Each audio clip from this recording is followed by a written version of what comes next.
Dulu waktu saya masih di UGM, di Teknik Kimia, saya jalani 1 semester, kemudian semester kedua, terus saya ingin pindah haluan untuk belajar agama ya. Akhirnya saya tidak lulus dari UGM, tapi saya lolos dari UGM ya. Ketika saya mau lolos, saya minta pendapat dari banyak orang. Semua orang melarang, kamu jangan keluar, kamu jangan keluar. Kamu berhasil nanti kalau di UGM, sabar, kamu akan jadi sukses, jadi gini, macam-macam. Semua tidak ada yang mendukung kecuali ibu saya. Kecuali ibu saya. Yang penting bagi saya, ibu mendukung, selesai. Akhirnya ibu bilang, terserah kamu nak. Kalau kamu memang mau pilihanmu itu, silakan. Bismillah, saya keluar. Saya keluar. Akhirnya saya belajar di pondok Jamil Rahman kira-kira 1,5 tahun. Kemudian setelah itu saya diterima di Madinah. Terima di Madinah. Sebelum ke Madinah juga saya menikah. Kemudian minta izin juga ibu ya. Tafadhal, silakan menikah. Kemudian saya berangkat ke Madinah. Jadi dia bukan seorang wanita yang ahli ibadah, bukan seorang wanita yang rajin puasa sunnah, tidak. Tetapi saya yakin doa orang tua sangat mudah dikabulkan. Karena tidak ada orang yang tulus mendoakan kita seperti orang tua kita. Ya, seperti orang tua kita. Akhirnya saya kuliah sampai akhirnya selesai S1, kemudian ada pendaftaran S2 waktu itu. Pendaftaran S2 masuk Qismul Aqidah. Ketika itu ada isu, dikatakan kepada saya, Firanda, kamu jangan masuk situ. Kenapa? Yang diterima cuma 3 orang. Akhirnya saya bilang, teman-teman bilang, kamu jangan, teman-teman orang-orang Arab bilang, Firanda, kamu jangan daftar situ. Yang terima cuma 3 orang. Saya bilang, tenang aja. Yang terima 3 orang, saya nomor 3 insya Allah. Kamu gaya sekali, tenang aja. Saya dalam hati, saya punya ibu yang akan mendoakan saya. Saya punya senjata yang paling kuat.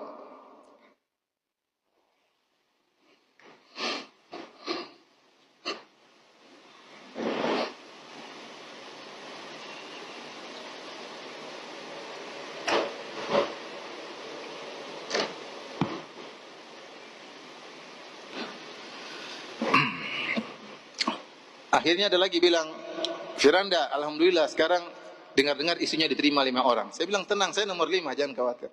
Jadi mereka, teman-teman saya tambah jengkel. Kamu sombong banget, tenang aja, saya nomor 5.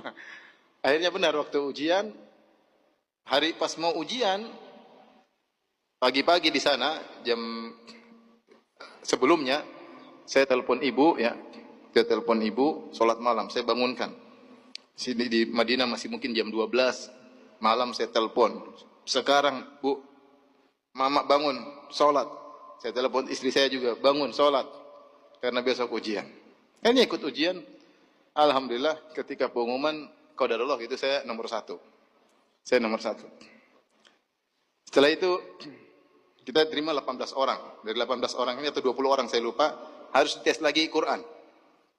Yang terima rata-rata IP-nya 5. Kira-kira di Madinah IP-nya 5. Saya IP cuma, saya lupa, 4,8 kalau nggak salah. Teman-teman saya banyak IP-nya 5 ketika itu. Kalau nggak salah berapa hari kemudian ujian Quran. Ujian berikutnya. Wah, ujiannya susah. Rata-rata teman-teman menyetor 30 juz. Saya cuma ngambil kadar minimal 5 juz. Saya nggak punya banyak hafalan. Kamu Firanda berapa 5 juz? Oke. Kita hadir, yang menguji pakai e-call, kemudian tegang, satu orang ditanya, mengerikan, saya lihat dari luar, mengerikan nih, gimana saya bisa jawab atau tidak. Jadi kondisinya menegangkan. Akhirnya saya telepon ibu lagi, saya punya senjata. Mak, sekarang mak berdoa. Sekarang. Anda lagi, saya bilang nama saya Anda lagi ujian. Kenapa Anda? Sekarang lagi doa. Mama sekarang berdoa ya, sekarang mak. Terus saya matikan. Mama saya berdoa, mungkin sekitar 5 menit, ada syekh lewat. Firanda, kamu ngapain sini? Ujian Quran. Mana? Sudah, kamu sama saya aja sini. Akhirnya cuma surat Al-Baqarah ya. Akhirnya saya diterima. Ini maksud saya, doa orang tua itu sangat penting. Kemudian ketika saya selesai S2, ada pendaftaran S3. Saya sudah capek belajar ya. Antum juga mungkin capek belajar ya. Saya sudah capek belajar. Tiap hari ujian, saya nggak mau. Saya mau uji orang, masih uji terus, saya nggak mau. Akhirnya saya bilang sama istri saya, yang saya cintai, saya bilang, sayang, kayaknya Abi udah nggak mau kuliah lagi, nggak mau lanjut. Capek belajar terus. Jadi saya menangis. Masih pingin tinggal di Madinah. Udah capek, udah pulang aja kita di Indonesia, udah. Kita dakwah udah capek, belajar disuruh belajar ini, belajar capek. Istri saya akhirnya nurut ya, sudah, dia pulang. Tapi ada mama, saya harus bilang dulu, Mak, saya bilang nama saya Anda ya, Mak, Anda mau pulang. Kenapa? Gak lanjut? Enggak, capek Mak, belajar capek. Kata mama saya, kata ibu saya, sudah, Anda masuk aja ujian. Pokoknya masuk aja ujian. Terima nggak terima, masuk ujian. Kalau nggak terima pulang. Sudah, akhirnya saya masuk ujian dengan kurang persiapan. Karena memang saya niatnya mau pulang. Karena melaksanakan nasihat orang tua, akhirnya saya masuk ujian. Waktu itu ujian sekitar ada 80 orang atau 100 orang, saya lupa. Dia di berbagai kota di Arab Saudi. Mereka datang ke Universitas Madinah untuk masuk ke S3. Karena diterima 10 orang. Diterima 10 orang. Saya masuk itu ujian 3 jam. Kalau saya lupa, coba tanya Ustaz Abdul Roy. Saya lupa. Waktu itu saya ujian bareng Ustaz Abdul Roy. Masuk S2 ke S3. Hafizahullah ta'ala. Kemudian ujian mungkin baru sejam, saya sudah keluar. Teman-teman sampai tank masih minta tambah waktu. 3 jam mereka masih kurang waktu. 1 jam saya sudah keluar. Saya keluar, 2 hari kemudian, 3 hari saya agak lupa, ditelepon. Firanda Ta'al. Kenapa Syekh? Kamu diterima. Lah, kok bisa? Saya datang. Saya tahu saya nggak bisa jawab. Yang penting saya jalankan perintah orang tua. Kemudian saya dipanggil ujian. Saya tidak persiapan. S3 minimal 10 juz. Kalau mau masuk minimal 10 juz. Waduh. Itu besoknya. Jadi hari itu saya dengar. Besoknya harus datang. Hari itu saya murojaah. Murojaah. Cuma dapat 9 juz. Ya, karena lupa. Saya memang tidak ada persiapan untuk ini. Jadi saya cuma bisa 9 juz. Saya sampai tiba di tempat ujian. Saya bilang, saya sudah murojaah dari kemarin cuma 9 juz.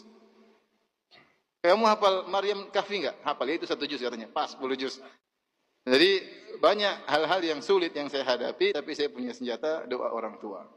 Ketika orang tua saya sudah 2 hari tidak ada, baru saya merasa agak berat. Ada permasalahan-permasalahan yang saya hadapi seperti berat. Karena senjata andalan saya sudah tidak ada. Rahimahumullah. Oleh karenanya, ikhwan, mumpung masih punya orang tua, ya, berbakti kepada mereka sebakti-baktinya ya. Saya bisa mungkin, saya bukanlah anak yang berbakti, tapi orang tua saya sayang sama saya. Karena ibu saya, sejak saya kecil, dia tidak pernah cubit saya sekalipun. Tidak pernah. Maksudnya saya agak badung-badung dikit, tapi dia tetap doain saya. Tetap doain saya. Nah, antum ambil hati orang tua, minta doa kepada orang tua, dan itu doa yang terbaik. Ya, kata Nabi SAW, "Thalathu da'awatin mustajabah la yashakka fihinna." 3 doa yang pasti dikabulkan, tidak diragukan lagi. Doaul walid li waladihi. Doa orang tua kepada anaknya. Ketika saya munaqasyah S3, terus saya lulus, saya dipanggil oleh dosen penguji, yaitu Syekh Muhammad Qadah, Syekh Muhammad Al-Qadah. Dia orang aslinya dari Kedah, dari Malaysia, tapi dia belajar di Madinah sampai mengambil profesor dan dia punya kedudukan tinggi di Universitas Madinah. Maka dia panggil saya, dia ingatkan, dia bilang, "Hai Firanda, kamu jangan ujub, kamu jangan sombong, kamu tuh tidak ada apa-apanya, kamu sama dengan yang lainnya, yang lebih pintar dari kamu juga banyak. Tapi menurut saya kamu berhasil karena orang tuamu. Kamu berhasil karena orang tua. Saya pun demikian. Yang lebih pintar daripada saya juga banyak. Tapi alhamdulillah saya dapat posisi ini karena berkat apa? Orang tua. Satu yang saya sesalkan, dia sampaikan sambil menangis. Satu yang saya sesalkan, saya dulu malu-malu minta doa sama orang tua. Ya, ketika orang tua saya meninggal baru saya sesalkan hal tersebut. Dia antum jangan lupa kalau mau kemana telepon orang tua. Minta doa apa? Orang tua. Berusaha hidup ini membuat orang tua berbahagia. Kalau ibu lihat antum, ibu senang. Jangan lihat antum, ibu mukanya kusut, jangan ya. Karena antum memang bermasalah. Jadi sehingga kalau antum dilihat, ibu jadi kusut. Bapak ngelihat antum jadi jengkel ya. Kok bisa ada anak seperti ini ya? Oleh karenanya, ini yang pertama, jangan lupa mau sukses apapun di dunia maupun akhirat, jangan lupa untuk berbakti kepada orang tua.